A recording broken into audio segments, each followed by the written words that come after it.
প্ৰভুসকল সংসাৰৰ জুইবিলাকৰ ভিতৰত ধন হইলা এককুৰা, পুত্ৰ হইলা 2, ভাৰ্যা হইলা 3 কুৰা সংসাৰৰ জুই। এই জুই সংসাৰৰ তাপিত জুইৰ ভিতৰত এইবিলাককো ধৰা হৈছে। ধন জুই মানুহৰ কাৰণে তাপ সৃষ্টি কৰিব পৰা, পুত্ৰ কন্যা এইবিলাক তাপ সৃষ্টি কৰিব পৰা জুই, আৰু ভাৰ্যাও একুৰা জুই।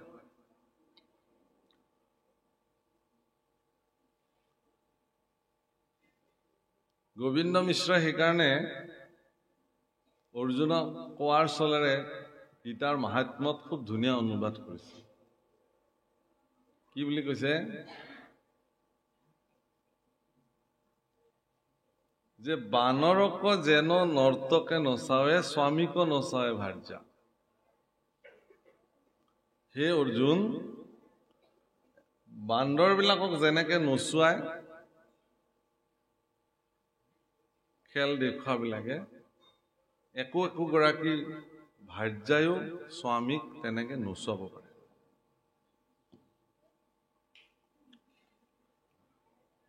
এই জুইবিলাকৰ তাপত পুৰুষজনে বা ব্যক্তিজনে তেওঁ সহিব পৰাকে তেওঁৰ যিমান সহনশীল শক্তি আছিল এৰি দিওঁতে দিওঁতে দিওঁতে দিওঁতে সহি থাকি থাকি থাকি থাকি এটা সময়ত সেইবোৰৰ পৰা তেওঁ কি হৈ যায়? সহনশীল শক্তিটো তেওঁৰ নাইকিয়া হৈ যায়, আৰু তাৰ পৰা ওলাই আহিব পৰা ক্ষমতাও নাই। এইটোতো জাগতিক জগতৰ নিয়ম। সেইকাৰণে মহাপুৰুষ শংকৰদেৱ গুৰুজনে ভাগৱতৰ পদে পদে পদে পদে লিখিলে যে পুত্ৰ ভাৰ্যা ধন জন সাম্যকে মেঘৰ ছায়া, তাতেক নাতেক মায়া। কিয় কৈছে? যে নালাগে নহয় আপুনি সেইকাৰণে আপুনি সংসাৰ নকৰাকে থাকিব নেকি? সেইকাৰণে আপুনি ল'ৰা ছোৱালী যি জন্ম দিছে তাক পালন পোষণ নকৰাকে থাকিব নেকি? যিখিনি ধন উপাৰ্জন কৰিছে সেইখিনি আপুনি পেলাই দিব নেকি? নোৱাৰে। মানে কৈছে এইকাৰণে এই কথাখিনি আপোনাক সচেষ্ট কৰিছে যাতে এইখিনিৰ পৰা উৎপাদিত হোৱা তাপত আপুনি নিজৰ সঞ্চিত শক্তিক যাতে আপুনি তাত বিলীন নকৰে। যিমানখিনিলৈকে আপুনি সহিব পাৰে সিমানখিনিৰ ভিতৰতে আপোনাৰ শক্তিখিনি খৰচ কৰক।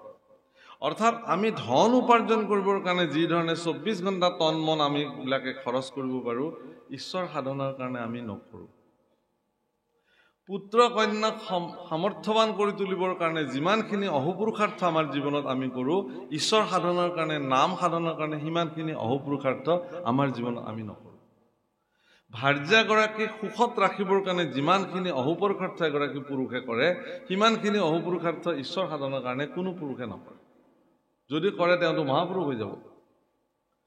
এই কথা গোস্বামী তুলসীদাসৰ পত্নী ৰত্নাৱলীয়ে তেওঁক কৈছিলে। তুলসীদাসৰ নাম আজি আমি নললোহেঁতেন। আৰু তুলসীদাস এনেকুৱা এগৰাকী পণ্ডিত, প্ৰবৰ শাস্ত্ৰজ্ঞ বিদ্বান, যে যাৰ নাম সমগ্ৰ ভাৰতবৰ্ষত তেওঁৰ বিৰচিত কৰে ৰামচৰিত মানস। মানে তেওঁ বৰ্ণন কৰিছিল এইটো কথা যে আপুনি যদি দেখে যে জ্ঞানী ৰামতকেও জ্ঞানী কিন্তু ৰাৱণ আছিল,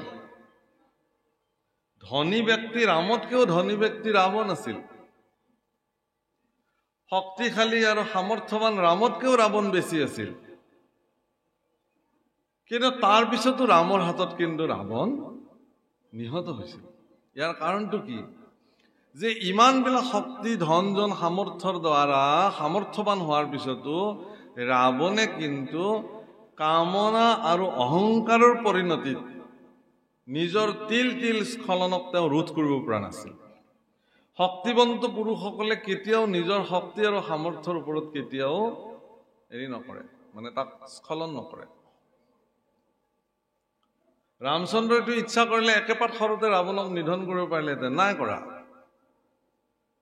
ৰাৱণক তিল তিলকে ভাবিবৰ কাৰণে সময় দিছে। তেওঁক দুৰ্গতিৰ কথা কোৱা হৈছিলে যে দুৰ্গতি কি তুমি চোৱা।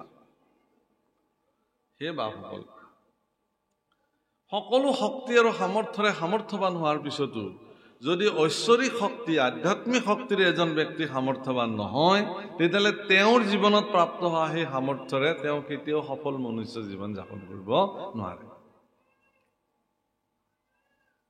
আমাৰ ল'ৰা ছোৱালীকো আমি এই কথা শিকাব লাগে যে তুমি যিমান বিদ্বানী হোৱা, তুমি যিমান ধনৱান ব্যক্তি নোহোৱা কিয়, তুমি যিমান শক্তিশালী চিন্তাৰ ব্যক্তি নোহোৱা কিয়, তোমাৰ মনত যদি আধ্যাত্মিক চেতনাই ক্ৰীড়া নকৰে তেতিয়াহ'লে তোমাৰ দ্বাৰা উপাৰ্জিত ধনে কল্যাণকাৰী কামত ব্যৱহাৰ হয় নে নহয় তাত সন্দেহ আছে।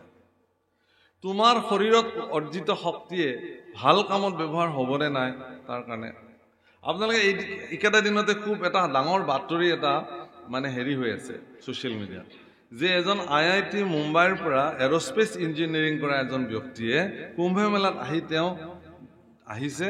তেওঁ কিন্তু আচলতে তেওঁ হাৰিয়ানাৰ আছিল ল'ৰা, কিন্তু তেওঁ সেই সময়ত মুম্বাই IITৰ এৰস্পেচ ইঞ্জিনিয়াৰিঙৰ তেওঁ ফাৰ্ষ্ট ক্লাছ ইঞ্জিনিয়াৰ, কিন্তু তেওঁ আজি ঈশ্বৰ সাধনাত নিজক বিলীন কৰিছে। উছামা বিন লাডেনো এগৰাকী ইঞ্জিনিয়াৰ আছিল, তেওঁৰ সাধনাখিনি ক'ত লগাইছিল সেয়াও আপোনালোকে জানে। গতিকে কোনোবা এজন ইঞ্জিনিয়াৰ হ'ল বুলি, ডাঙৰ শিক্ষিত হ'ল বুলি তেওঁৰ সাধনাখিনি ক'ত ব্যৱহাৰ কৰিব সেইটো ডাঙৰ কথা। অৱনিশি চাৰি বেদ বিচাৰি বে কত কৰো হৰি নাম। মহাপুৰুষ শ্ৰীমন্ত শংকৰদেৱ গুৰুজনাই গোটেই দিন ৰাত বেদ আদি শাস্ত্ৰ আদি অধ্যয়ন কৰিলে, বিচক্ষণ পণ্ডিত হিচাপে নিজক তেওঁ প্ৰতিষ্ঠা কৰিছিল। তেওঁ যদি ৰজা নৰনাৰায়ণৰ ৰাজসভাত এগৰাকী দৰমহাধাৰী লোক হিচাপে থাকিলহেঁতেন তেতিয়াহ'লে ৰজা নৰনাৰায়ণে তেওঁক ধনে সোণে উপচাই দি তেওঁৰ পৰিয়াল পৰিজনক ৰাজকীয় মৰ্যাদাৰে ৰাখিলেহেঁতেন। ৰাখিলে কি হ'লহেঁতেন? সিমানতে শংকৰদেৱ সমাপ্ত হৈ থাকিলহেঁতেন। কিন্তু তেওঁৰ যিখিনি স্ব উপাৰ্জিত শক্তি সামৰ্থ্য জ্ঞান সেইখিনি তেওঁ কেৱল এজন ৰজাৰ ওচৰত নথৈ তেওঁ সমগ্ৰ মানৱ অবা নৰলোক হৰি ভজিয়ক বুলি সমগ্ৰ মানৱ জাতিৰ কল্যাণৰ কাৰণে তেওঁ প্ৰয়োগ কৰিলে। সেইকাৰণে শ্ৰীমন্ত শংকৰদেৱ গুৰুজনা আজিও আমাৰ হৃদয় বিদ্যমান হৈ আছে। মাধৱদেৱ গুৰুজনাই তেওঁৰ জীৱনৰ সকলো উপাৰ্জিত শক্তি সামৰ্থ্য তেওঁ গুৰু সেৱাত অৰ্পণ কৰিলে কাৰণে পৃথিৱীৰ এগৰাকী বিৰল গুৰু সেৱক হিচাপে মহাপুৰুষ মাধৱদেৱ আজিও জগতত পূজিত হৈ আছে। জোৰণৰ কন্যাও এৰি থৈ বিবাহ নকৰি চিৰ কৌমাৰ্য ব্ৰত ধাৰণ কৰি কেৱল গুৰুৰ চৰণ সেৱাত নিজক সমৰ্পিত কৰিলে। সেইকাৰণে মাধৱদেৱ পৃথিৱীৰ বিৰল গুৰু সেৱাৰ অধিকাৰী হিচাপে আজিও বিবেচিত। শ্ৰী শ্ৰী নাৰায়ণ দাস ঠাকুৰ এটা মহাপুৰুষৰ একান্ত সেৱক, ধন জন ঐশ্বৰ্য বিভূতিৰে তেওঁ শক্তিশালী আছিল, কিন্তু তেওঁৰ সকলো ধন জন শক্তি কেৱল ভকতৰ সেৱাৰ কাৰণে প্ৰয়োগ কৰিছিল নিস্বাৰ্থ মনেৰে, যাৰ কাৰণে শ্ৰী শ্ৰী নাৰায়ণ দাস ঠাকুৰ এটা আজিও পূজিত। সেইকাৰণে সেই প্ৰভুসকল ইয়াতো এই কথাটোকে কৈছে যে আপোনাৰ যি নাথাকক কিয় আপোনাৰ থকাখিনি ঈশ্বৰৰ চৰণত সেৱাৰ কাৰণে সমৰ্পিত হয় নে নহয়।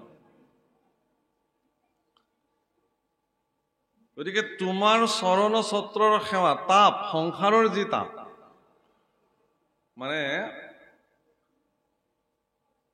তাপৰ পৰা মুক্ত হ'বৰ কাৰণে, সেইকাৰণে ভাগৱতৰ আমি যি ভাগৱত সন্মুখত লৈ আছো, এই ভাগৱতৰ মংগলাচৰণ পদত মানে ভাগৱত মাহাত্ম্যৰ প্ৰথম মংগলাচৰণ পদত কি বুলি কৈছে?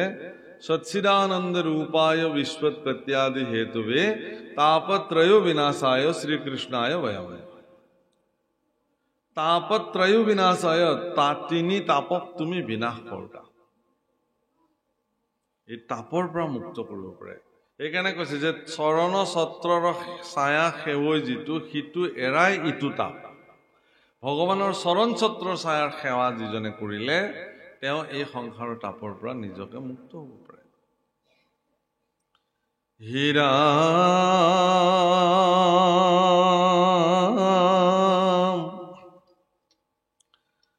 সবে পৰিহৰি চৰণ দূত তোমাৰ কৰিলো সাৰ। তুমি এৰিলাতে ঐ বন্ধু মাধৱ দিনতে দেখো আন্ধাৰ। হে প্ৰাণনাথ নকৰায় অনাথ দান্তে ধৰু খেৰ তুলি। তোমাৰ বিয়োগে অগণি এখানে দেখা মাৰে মোক পুলি।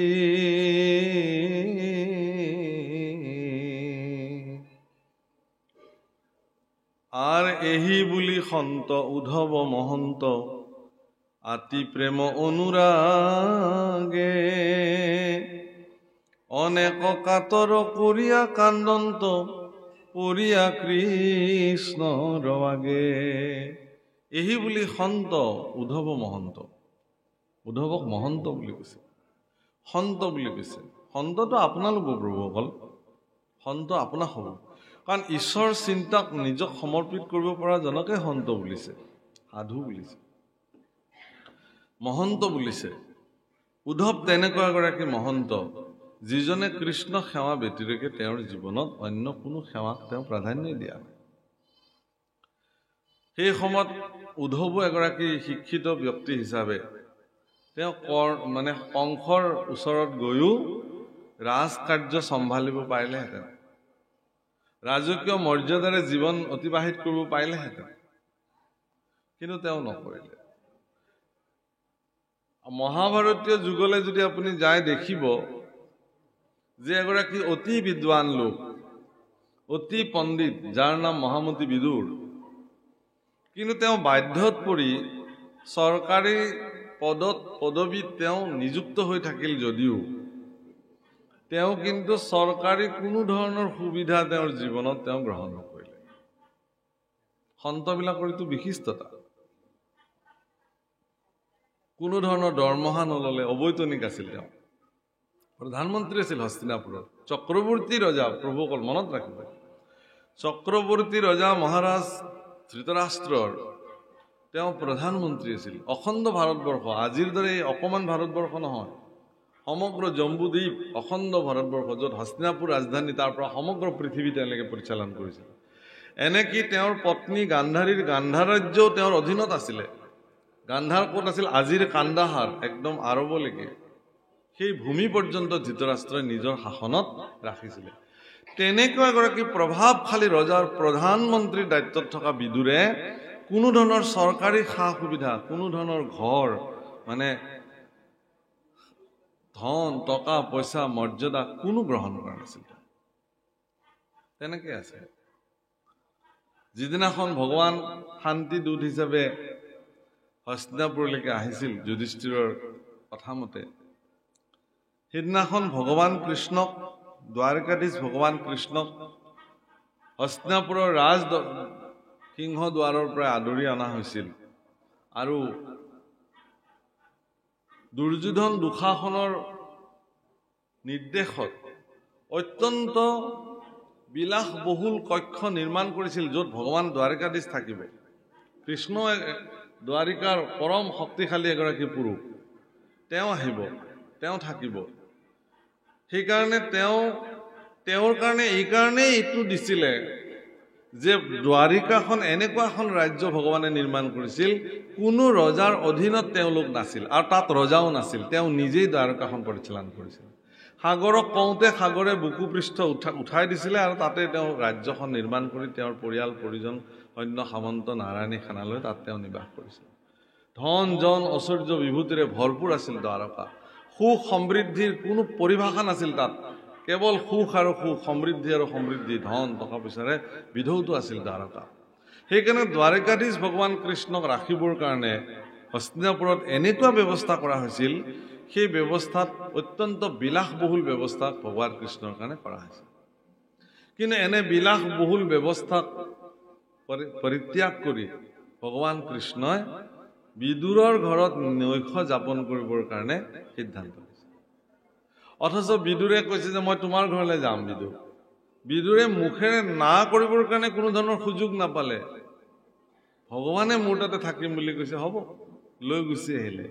কিন্তু বিদুৰৰ ঘৰত সেই সময়ত নে শুবলৈ এখন বিচনা আছিল, নে বহিবলৈ এখন চেয়াৰ আছিল, কি একো নাই।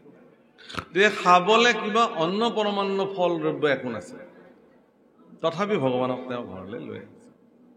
আৰু সেই সময়ত তেওঁৰ পত্নী শোভাগাই ভগৱান কৃষ্ণক কল আছিল মাত্ৰ ঘৰত কেইটামান, কি খাবলৈ দিবৰ কাৰণে ভগৱান আহিছে, কৃষ্ণ দ্বাৰকাধীশ আহিছে কাৰণে কলকেইটাকে নিজে এৰুৱাই দিছিল।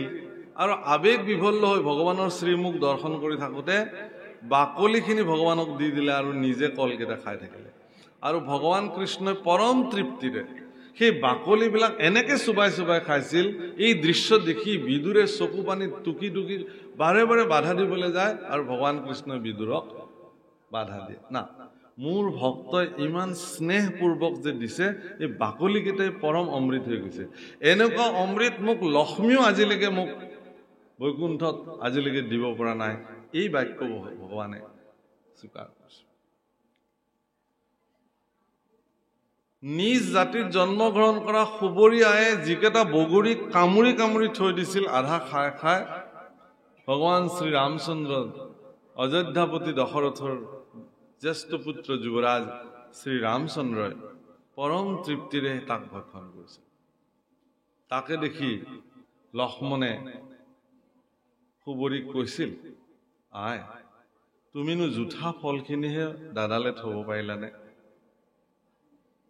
সুবৰীয়ে কৈছিল যে এই কথাটো মই ভবাই নাছিলো নহয়। মই এই কথাতে মগ্ন হৈ থাকিলো যে বনৰ পৰা বুটলি বুটলি অনা বগৰীকেইটা কেনেবাকে যদি টেঙা বগৰী আহে, প্ৰভুৱে এই টেঙাখিনি খালে বৰ কষ্ট পাব। গতিকে কষ্টটো ময়ে আগতে ভোগ কৰোঁ, এই বুলি যিহেতু ফলটোৰ মিঠা টেঙা তাক চয়ন কৰিব পৰা সামৰ্থ্য জিভাৰ বাহিৰেতো আৰু বেলেগ নাই, গতিকে খাই চাবই লাগিব একামোৰ। গতিকে তেওঁ ক'ব নোৱাৰাকে ফলটো একামোৰ একামোৰ খাই খাই জিভাৰে আস্বাদন কৰি কেৱল অত্যন্ত সোৱাদিষ্ট আৰু মিঠা বগৰীকেইটা প্ৰভুৰ কাৰণে থৈ দিছিল। তাৰমানে কি, বাহ্যিকতাটোত যদিও দেখিবলৈ এইটো জুঠা ফল, কিন্তু ইয়াৰ আভ্যন্তৰীণ যিটো ভাৱনা সেইটো ইমানেই উচ্চ স্তৰ যে তাক ভাবিব নোৱাৰি, তাৰ কোনো ব্যাখ্যা দিব নোৱাৰি। সেইকাৰণে প্ৰভুসকল মনত ৰাখিব আপোনালোকে এই কথাটো যে ভক্তিত বাহ্যিকতাৰ কোনো স্থানেই নাই। দেখুওৱা ভক্তিৰ ভগৱানৰ হাতত তাৰ কোনো হেৰি নাই, কামেই নাই। আপুনি অন্তঃকৰণে কি ভক্তি সাধন কৰিছে সেইটো ভগৱানৰ কাৰণে নিৰ্ণায়ক কথা।